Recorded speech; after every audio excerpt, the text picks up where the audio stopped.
Hello everyone, आज हम पढ़ेंगे बैच वाइज डिटेल। टैली में बैच को जानने से पहले हम यह जानने की कोशिश करते हैं कि आखिर ये बैच होता क्या है। बैच को काफ़ी बार लॉट नंबर या सीरियल नंबर भी कहा जाता है, लेकिन businessdictionary.com या अगर आप डिक्शनरी वर्ड इसका देखते हैं तो इसमें एक स्लाइट डिफरेंस होता है, जो कि आप यहाँ देख सकते हैं। हमने कुछ हाईलाइट किया है इसमें से। लॉट क्या होता है? Defined quantity of a thing used as a quantity unit of inventory, output, sale, sampling और transportation. A lot is ordered, sold, released or delivered in its entirety. An exact lot is called a round lot, and any quantity more or less than a lot is called an odd lot, also called batch. किसी सामान की एक निश्चित मात्रा जो उत्पादन, बिक्री, नमूने और परिवहन के लिए प्रयोग की जाती है। एक लॉट एक साथ ऑर्डर, बिक्री, जारी एवं वितरित किया जाता है। एक निश्चित लॉट को राउंड लॉट कहा जाता है। इससे ज्यादा या कम मात्रा को विषम लॉट या बैच कहा जाता है। इसी तरह बैच क्या है? माल की वह मात्रा जो उत्पादन के एक चरण में एक साथ बनाई गई हो। अर्थात हम ये कह सकते हैं कि डिक्शनरी के हिसाब से बैच लॉट का ही एक पार्ट होता है। लॉट संपूर्ण होता है, टोटल होता है। वहीं अगर इसमें से क्वांटिटी को थोड़ा कम और ज्यादा कर दिया जाए तो ये बैच होता है। तो ये एक डिक्शनरी मीनिंग है, बट बिजनेस टर्म में इसमें कोई डिफरेंस नहीं है। बिजनेस टर्म में दोनों एक दूसरे के बदले या एक दूसरे की जगह यूज किए जाते हैं। सो आगे जो भी हम पढ़ेंगे वहां दोनों टर्म्स को यानी लॉट को और बैच को दोनों को एक दूसरे के रूप में ही यूज करेंगे। लेकिन यहां एक सवाल आता है कि आखिर क्यों? आखिर लॉट या बैच क्यों यूज किया जाता है? Why we use the lot or batch number? Lot और बैच नंबर को यूज करने का रीजन क्या है? काफी सिंपल है। इसे हम एक एग्जांपल के थ्रू अभी समझना चाहेंगे। सपोज कीजिए कि आपने एक कार बनाई, कितनी? 1000 पीसेज, ठीक है। अब चूंकि प्रोडक्शन लाइन में ये कार एक साथ गुजरी तो जो इनके असेंबलिंग थी, सेटिंग, टाइमिंग, वर्कर्स, ये सभी चीज सिमिलर था। तो काफी हद तक इस मटेरियल में सिमिलरिटी होगी। कुछ समय बाद यह पता चलता है कि एक कार में कुछ प्रॉब्लम है, स्टीयरिंग में कुछ इसकी प्रॉब्लम आती है।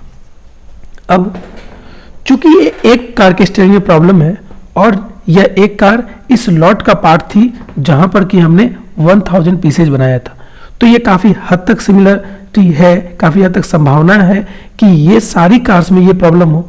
और ऐसा होता भी है। आपने काफी बार सुना होगा कि किसी कंपनी ने एक बार में अपनी 1000 कार वापस मंगा ली या 900 कार वापस मंगा ली, तो कंपनी उन 900 कार्स को चेक थोड़ी करती है। कंपनी उसमें से जो शिकायत आती है उस हिसाब से 1, 2 या 10 कार को चेक करती है और यह रैंडमली मान लिया जाता है क्योंकि ये सारी एक साथ बनी है तो इसमें कोई ना कोई प्रॉब्लम होगी। तो इस तरह कंपनी उसको मेंटेन करती है। दवाइयों में भी यह चीज की जाती है। लॉट नंबर को मेंटेन करने से एक और फायदा है हमारे साथ कि हम उसके मैन्युफैक्चरिंग डेट को मेंटेन कर सकते हैं।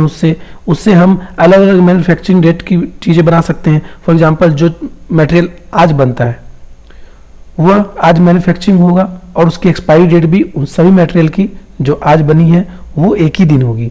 उसी तरह जो मटेरियल कल बना है उसकी एक्सपायरी डेट अलग होगी। तो यह इस तरह मेंटेन करने के लिए भी काम आता है। अब है कि लॉट नंबर के फॉर्मेशन का एक तरीका। देखिए, लॉट नंबर फॉर्मेशन के तरीके अपने अपने अलग अलग होते हैं। कोई कंपनी उसे अल्फा न्यूमरिक, कोई सिर्फ न्यूमरिक बनाती है, कोई उसमें किस डेट को वो बना, किस ब्रांच में मेरी वो बना और वहाँ के इनवाइस नंबर के हिसाब से बना सकती है। कोई इसको सिर्फ डेट के हिसाब से मेंटेन करती है, या कोई उस MTN या उस मटेरियल ट्रांसफर नोट जिस पर उसे नोट किया जाता है। कई बार जब मटेरियल असेंबली लाइन में बनने के लिए चलता है तो उस चीज को वहां नोट किया जाता है, उसके हर स्टेप को कि ये कितने बजे कहाँ गया, फिर उसमें क्या हुआ, तो उसके एक डॉक्यूमेंट तैयार किया जाता है। तो उस डॉक्यूमेंट का नंबर भी लॉट नंबर बन सकता है। तो वो कंपनी की अपने इंटरनल प्रोसेस पर डिपेंड करता है। यहाँ हम एक छोटा सा एग्जांपल लेते हैं एक कंपनी के लॉट नंबर का, जहां कुछ नंबर्स को लॉट नंबर के रूप में यूज किया जाएगा। सबसे पहले है जीरो। जीरो यहाँ किसको रिप्रेजेंट करता है? ईयर को। सो अगर 2010 होगा तो ये नंबर क्या होगा?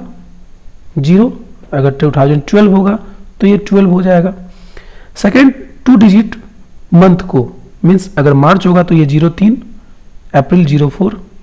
इस तरह जो ये देख रहे हैं ये आपका डेट है और यह इस डेट को यूज किए गए असेंबली लाइन का नंबर है। सो इसके हिसाब से अगर हम इसे लेकर चलते हैं तो इसके हिसाब से अगर कोई मटेरियल कब बनता है? 2 जनवरी 2015 को बनता है और उस दिन का ये तीसरा मटेरियल है, तो इसका नंबर क्या होगा? 2 जनवरी 2015 को तीसरा है, तो इसके हिसाब से इसका बैच नंबर क्या हो सकता है? 15। ये जनवरी है, 01, देन 02 फॉर डेट एंड 03 नहीं सॉरी 3, ये तो कंपनी इसे मेंटेन कर सकती है। सो ये सब कुछ डिपेंड करता है कि कंपनी कैसे इसे मेंटेन करना चाहती है, और भी काफ़ी सारे तरीके हो सकते हैं। आप अल्फा न्यूमेरिक ले सकते हैं इसे। यह हमारे पास एक एग्जांपल है किसी कंपनी में किसी दवाई के बैच नंबर का, आप इसे देख सकते हैं। सो ये है आपका बैच नंबर। अब हम जानते हैं कि टैली में कैसे बैच नंबर को मेंटेन।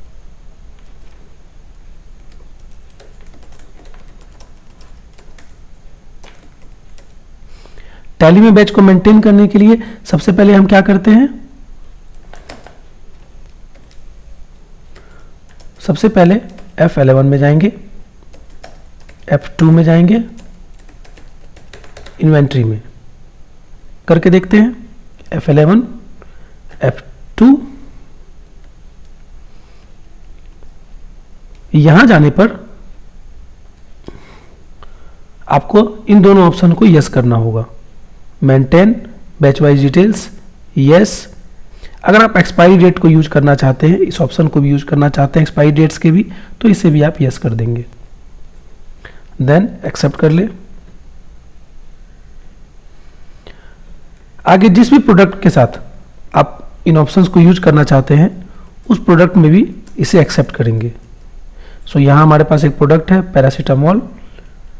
यहाँ पर आपसे पूछा जाएगा मेंटेन इन बैचेज, तो आप इसे यस कर लें। Track date of MFG, manufacturing date अगर आप मेंटेन करना चाहते हैं तो इसे भी यस करें। अगर आप एक्सपायरी डेट मेंटेन करना चाहते हैं तो इसे भी यस कर लें। इन तीनों को यस करने के बाद फिर हम इसे कंट्रोल ए से एक्सेप्ट कर लेते हैं। आगे आते हैं, हम एक परचेज की एंट्री करते हैं। परचेज की एंट्री करते समय डेट चेंज करते हैं 1 मई की हमने डेट ली। एक पार्टी है मोहिनी स्टोर, इससे मटेरियल खरीदेंगे। Purchase paracetamol. अब एक बैच हमारे पास ऑलरेडी है, हमने कोई माल खरीदा होगा पहले, या हमारे पास सपोज करिए ओपनिंग बैलेंस हो तो ये ऑलरेडी हमारे पास मटेरियल है।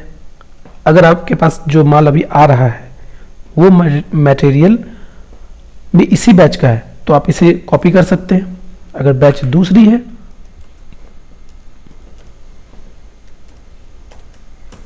तो आप बैच नंबर नया ले लें, जो क्वांटिटी आप परचेज कर रहे हैं वो डाल दें, उसकी रेट डाल दें। अगर इसके डेट्स चेंज करने हैं तो कर सकते हैं। अब देखिए ये क्यों नहीं ले रहा है, क्योंकि ये 1 मई 2015 है। इन छोटी छोटी चीज़ों को टैली में हमें ध्यान देना चाहिए, तो कोई मटेरियल बाद में नहीं बन सकता। हम 1 मई ही ले लेते हैं और मानते हैं कि ये 1 जनवरी को एक्सपायर हो जाएगा। ओके, अब इसे एक्सेप्ट करेंगे। एक्सेप्ट करने के बाद हम सेल्स में आते हैं। सेल के लिए हम जाते हैं 2 जून को, 2 जून सुशील।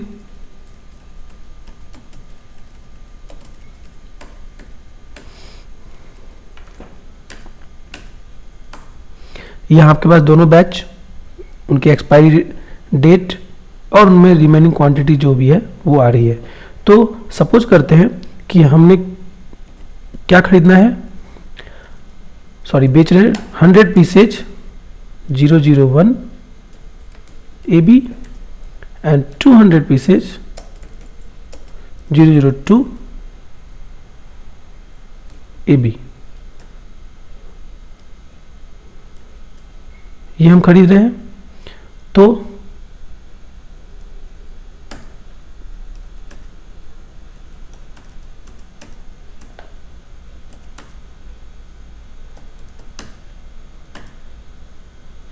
या तो आप उसी बैच को यहाँ भी मेंटेन कर सकते हैं।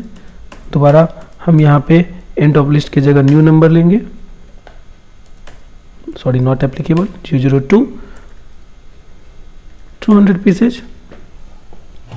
अगर आप एक ही स्क्रीन में दोनों को लेते हैं तो आप रेट चेंज नहीं कर सकते। आप देख सकते हैं कि पहले चूंकि हमने 150 पीस पर पीस का रेट लिया है, कर्सर वहां आएगा भी नहीं। अगर आपको नई रेट डालनी है कम या ज़्यादा, तो आपको फिर से यहाँ बाहर आके फिर से पैरासीटामोल लिख के दूसरे बैच को सिलेक्ट करना पड़ेगा। अदरवाइज जिस तरह से वो दिया हुआ है आप उसे सिलेक्ट कर सकते हैं।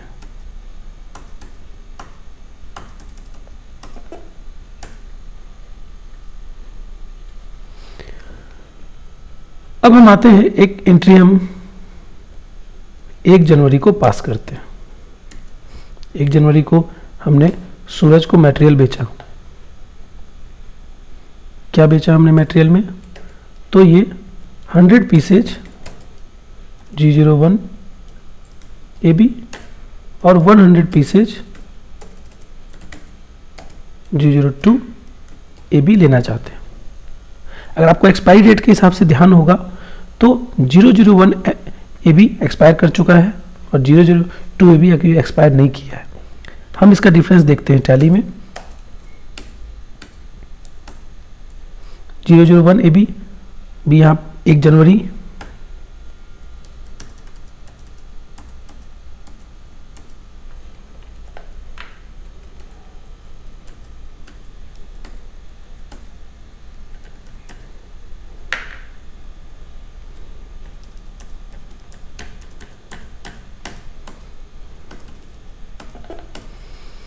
अभी तक आप दोनों मटेरियल की बिलिंग कर पा रहे हैं, लेकिन जैसे ही हम 2 तारीख में जाते हैं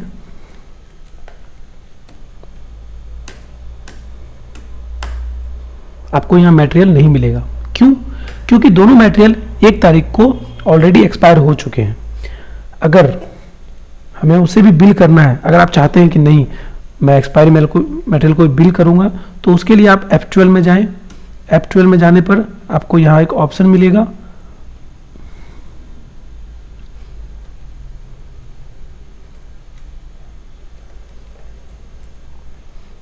honour expiry date usages for voucher. इसे नो कर दें और फिर एक्सेप्ट। अब एक्सपायर माल भी आप बिल कर सकते हैं।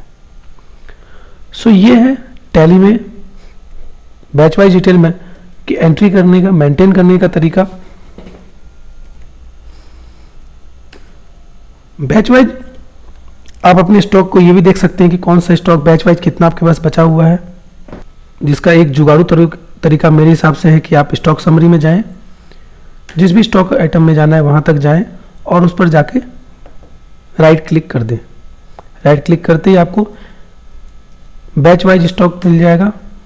एंटर करने के बाद उस बैच की डिटेल आप देख सकेंगे कि उस बैच के हिसाब से इस नंबर पे कितना मटेरियल आया, कितना गया और कितना बचा हुआ है।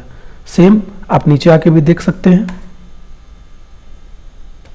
हालांकि इसका एक और तरीका है कि आप स्टॉक आइटम में जाएं, एंटर करें, फिर से मंथ व्यू में जाएं। मंथ व्यू में जाने के बाद आपको यहां पर मिलता है बैच। सो इस बैच के ऑप्शन को यूज कर सकते हैं हम। F2 से पीरियड चेंज कर लीजिए, जो पीरियड आप देखना चाहते हैं। फिर बैच में जाएंगे तो जो जो बैच आपके पास इस स्टॉक आइटम से रिलेटेड है उसकी लिस्ट आ जाएगी। वहां जाके आप एंटर करें और डिटेल आपके सामने है। सो ये है टैली में बैच। टैली RP9 की फर्स्ट बुक यहाँ खत्म होती है। आई होप आप सभी ने पूरी बुक काफी अच्छे से पढ़ी होगी। टैली की जो 5 बुक्स है उसमें ये सबसे इंपॉर्टेंट बुक है। आप कहीं भी काम करने जाएं, चाहे वो एक शॉप हो, चाहे वो एक फैक्ट्री लाइन हो, चाहे वो किसी भी तरह का बिजनेस हो, लेकिन सबसे इंपॉर्टेंट यही बुक होगी। क्योंकि आप चाहे कितने भी लेवल पर काम कर लें, बड़े से बड़े लेवल पे या छोटे से छोटे लेवल पे, हर जगह जो चीज़ें सिमिलर होती है वो है लेजर बनाना, ग्रुप बनाना, एंट्री पास करना, रिपोर्ट देखना। इनके बिना आप आगे नहीं जा सकते। सो जरूरी है कि इस पूरी बुक को आप काफ़ी ध्यान दें। टैली ब्रेन्स में हम किसी भी कोर्स में सबसे अधिक इसी बुक पर ध्यान देते हैं, चाहे आपका कोर्स 120 घंटे का हो, 150 घंटे का हो, या आप कोई एडवांस कोर्स कर रहे हैं जो इससे ज़्यादा समय का भी हो। हम बुक 1 पर ज़्यादा ध्यान देते हैं और यह कोशिश करते हैं कि बच्चे किसी भी तरह से इसकी एक भी चैप्टर को, एक भी पेज को मिस ना करें। आगे के बुक्स में अगर आप चीज़ों को मिस भी कर जाते हो तो उसे मेंटेन किया जा सकता है, क्योंकि काफ़ी सारे ऑप्शंस आगे ऐसे भी आएंगे जो बहुत ही कम यूज होते हैं, जिसे यूज न करने का पता भी नहीं चलेगा। लेकिन बुक 1 का हर एक ऑप्शन, हर एक पेज में दी गई बातें, सब कुछ आपको आगे काफ़ी काम देने वाली है। So I hope that you will read all the things have given in the first book और आप इसे काफ़ी अच्छे से समझेंगे। बुक को ख़त्म करने के बाद जितने भी मॉक टेस्ट आपको दिए गए आप उन्हें बनाएं, अच्छे मार्क्स लाएं, तभी बुक 1 के बाद का जो आपके फाइनल एग्जाम्स हैं, जो tallybrains.com में जाने के बाद ऑनलाइन टेस्ट के में आपको जाने के बाद खुलेगा। इसके लिए आपको यूजर आईडी पासवर्ड भी मैसेज गया होगा, उस यूजर आईडी पासवर्ड को यहाँ डालें और एग्जाम दें। एग्जाम में अच्छे मार्क्स लाइए आई होप, और उसके बाद ही आपको दूसरी बुक मिलेगी। So till then thank you. अब हम आपसे अगली बुक में मिलेंगे। कुछ बच्चे जो बेसिक पढ़ रहे हैं उनके लिए थैंक्स एंड कीप लर्निंग, और जो आगे मिलेंगे उनके लिए बस हम आने ही वाले हैं।